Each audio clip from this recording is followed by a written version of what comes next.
ഇന്ന് നമുക്ക് വളരെ എളുപ്പത്തിൽ ഉണ്ടാക്കാൻ പറ്റുന്ന വളരെ ടേസ്റ്റി ആയിട്ടുള്ള മീൻകറി ഉണ്ടാക്കാം. ഇതിനു വേണ്ടി മിക്സിയുടെ ജാറിലേക്ക് നമുക്ക് ഒരു ചെറിയ അല്ലി വെളുത്തുള്ളി ഇട്ട് കൊടുക്കാം. കുറച്ച് ഉള്ളി ഇട്ട് കൊടുക്കാം. ഒരു 5-6 ഉള്ളി ഇട്ട് കൊടുക്കാം. ചെറിയ ഉള്ളി, ചെറിയ കഷ്ണം ഇഞ്ചി, 2-3 പച്ചമുളക് ഇട്ട് കൊടുക്കുക. അപ്പോൾ ഞാൻ 2 പച്ചമുളക് ഇടുന്നുണ്ട്. എരിവിന് ആവശ്യമായിട്ട് ഇട്ട് കൊടുക്കാം. തക്കാളി ഒരെണ്ണം ഇട്ട് കൊടുക്കാം. ഞാൻ തൊലിയൊക്കെ കളഞ്ഞിട്ടാണ് ഇട്ട് കൊടുക്കുന്നത്.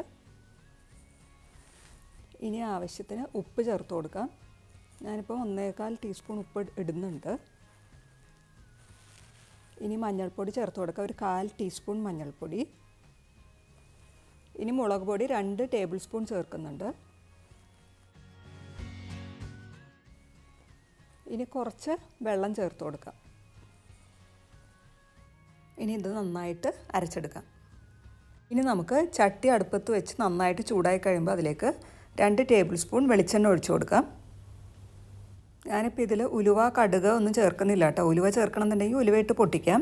ഞാനിപ്പോൾ ഇതിലേക്ക് കുറച്ച് കറിവേപ്പില ഇട്ട് കൊടുക്കുന്നുണ്ട്.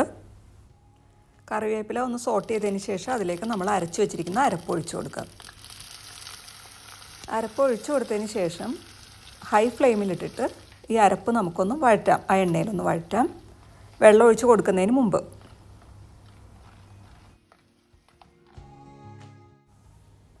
ഒരു മിനിറ്റ് ഒന്ന് വഴറ്റി കഴിഞ്ഞതിന് ശേഷം നമുക്ക് വെള്ളം ആഡ് ചെയ്ത് കൊടുക്കാം. ആദ്യം ഒന്ന് മിക്സിയുടെ ജാറൊന്ന് കഴുകി ഒഴിക്കാം.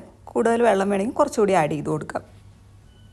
ഇനി പുളിക്ക് ആവശ്യമായിട്ടുള്ള പുളി ഇട്ട് കൊടുക്കാം. ഞാൻ കുടപ്പുളിയാണ് ചേർക്കുന്നത്. ഒരു 3 കുടപ്പുളി, നല്ല പുളിയുള്ള കുടപ്പുളിയാണ് കേട്ടോ. നിങ്ങൾ ഏത് പുളിയാണ് ചേർക്കുന്നത് അത് ചേർക്കാം കേട്ടോ. ഇനി കറി കുറച്ച് നേരം തിളക്കട്ടെ. നന്നായിട്ട് തിളച്ച് കഴിയുമ്പോൾ ഒരു മിനിറ്റ് തിളച്ച് കഴിയുമ്പോൾ നമുക്ക് ഫിഷ് ഇട്ട് കൊടുക്കാം. ഏത് മീൻ വേണമെങ്കിലും ഇതുപോലെ ചെയ്യാം കേട്ടോ. വളരെ എളുപ്പത്തിൽ ചെയ്യാൻ പറ്റുന്ന ഒരു ഫിഷ് കറിയല്ലേ. ഫിഷൊക്കെ ഇട്ട് കൊടുത്തു. ഇനി നമുക്ക് നന്നായിട്ട് തിളപ്പിക്കാം. നല്ലതുപോലെ തിളച്ച് എണ്ണ തെളിഞ്ഞു വരുമ്പോൾ നമുക്ക് പച്ചമുളക്, കറിവേപ്പില ആഡ് ചെയ്ത് കൊടുക്കാം ഒടുവിൽ. എന്നിട്ട് തീ ഓഫ് ചെയ്യാം. വേണമെങ്കിൽ കുറച്ച് പച്ച വെളിച്ചെണ്ണ കൂടി ചേർത്ത് കൊടുക്കാം. വേറെ ഒന്നും ചെയ്യാനില്ല. കുറച്ച് കഴിഞ്ഞിട്ട് ഉപയോഗിക്കാവുന്നതാണ്. ചോറിൻ്റെ കൂടെ, ചപ്പാത്തിയുടെ കൂടെ, പുട്ടിൻ്റെ കൂടെയൊക്കെ കഴിക്കാവുന്നതാണ്. ഏത് ഫിഷ് വേണമെങ്കിലും ഇതുപോലെ ചെയ്യാം. വളരെ ഈസിയാണ്. വളരെ പെട്ടെന്ന് വളരെ ടേസ്റ്റി ആയിട്ട് ഉണ്ടാക്കാൻ പറ്റുന്ന ഒരു ഫിഷ് കറിയാണ്. നമ്മൾ തേങ്ങ അരച്ചൊന്നും ചേർക്കുന്നില്ല, തേങ്ങാപ്പാലൊന്നും ചേർക്കുന്നില്ല. അപ്പോൾ എല്ലാവരും ട്രൈ ചെയ്ത് നോക്കിയിട്ട് അഭിപ്രായം പറയണേ. അപ്പോൾ എല്ലാവർക്കും താങ്ക് യു.